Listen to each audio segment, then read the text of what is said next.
RG Kar medical college ആശുപത്രിയിൽ യുവ doctor ബലാത്സംഗത്തിനിരയായി കൊല്ലപ്പെട്ട കേസിലെ പ്രതി സഞ്ജയ് റോയ്ക്ക് വധശിക്ഷ നൽകണമെന്ന് പശ്ചിമബംഗാൾ സർക്കാർ ആവശ്യപ്പെട്ടു. വിചാരണ കോടതി വിധിക്കെതിരെ സർക്കാർ കൊൽക്കത്ത ഹൈക്കോടതിയിൽ അപ്പീൽ നൽകി. പ്രതിക്ക് മരണം വരെ തടവ് ശിക്ഷ വിധിച്ച സിയാൽദെ അഡീഷണൽ സെഷൻസ് കോടതി വിധിയിൽ സർക്കാർ അതൃപ്തി അറിയിച്ചു. ബംഗാൾ അഡ്വക്കേറ്റ് ജനറലാണ് സർക്കാരിനു വേണ്ടി ഹൈക്കോടതിയിൽ അപ്പീൽ ഫയൽ ചെയ്തത്. വിചാരണ കോടതി വിധിയിൽ തൃപ്തിയില്ലെന്ന് മുഖ്യമന്ത്രി മമതാ ബാനർജി ഇന്നലെ പ്രതികരിച്ചിരുന്നു. കേസന്വേഷണം ബംഗാൾ പോലീസിൽ നിന്ന് നിർബന്ധപൂർവ്വം സിബിഐക്ക് കൈമാറുകയായിരുന്നു.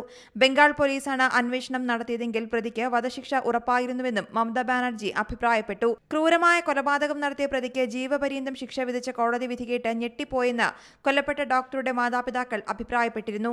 എങ്ങനെയാണ് അപൂർവങ്ങളിൽ അപൂർവമായ കേസ് അല്ലാതാകുന്നത്? ഡ്യൂട്ടിയിലിരിക്കുന്ന ഡോക്ടറാണ് ആശുപത്രിയിൽ ബലാത്സംഗത്തിനിരയായി കൊല്ലപ്പെടുന്നത്. കോടതി വിധി നിരാശപ്പെടുത്തുന്നതാണ്. കുറ്റകൃത്യത്തിന് പിന്നിൽ വലിയ ഗൂഢാലോചനയുണ്ടെന്നാണ് സംശയിക്കുന്നത്. എല്ലാ കുറ്റവാളികളെയും നിയമത്തിന് മുന്നിൽ കൊണ്ടുവരുന്നതുവരെ പോരാട്ടം തുടരുമെന്നും ഡോക്ടറുടെ മാതാപിതാക്കൾ പറഞ്ഞു. വിധിക്കെതിരെ ഹൈക്കോടതിയിൽ അപ്പീൽ നൽകുമെന്ന് ഡോക്ടർമാരുടെ സംഘടനയും വ്യക്തമാക്കി. News desk C Malayalam news.